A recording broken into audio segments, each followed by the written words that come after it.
حدیث نمبر 3447۔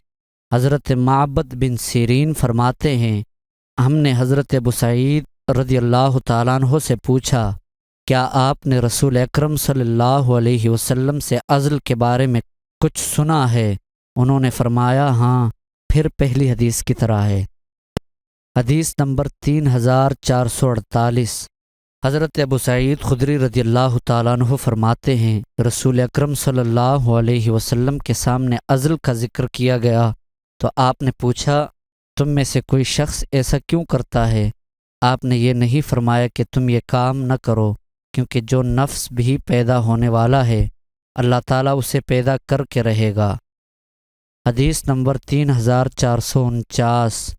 حضرت ابو سعید خدری رضی اللہ تعالیٰ عنہ سے مروی ہے کہ رسول اکرم صلی اللہ علیہ وسلم سے عزل کے بارے میں پوچھا گیا تو آپ نے فرمایا، ہر پانی یعنی مادہ منویا سے بچہ پیدا نہیں ہوتا، اور جب اللہ تعالیٰ کسی چیز کو پیدا کرنا چاہے تو کوئی چیز اسے روک نہیں سکتی۔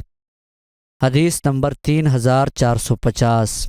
ایک اور سند کے ساتھ حضرت ابو سعید خدری رضی اللہ تعالیٰ عنہ سے اس کی مثل مروی ہے۔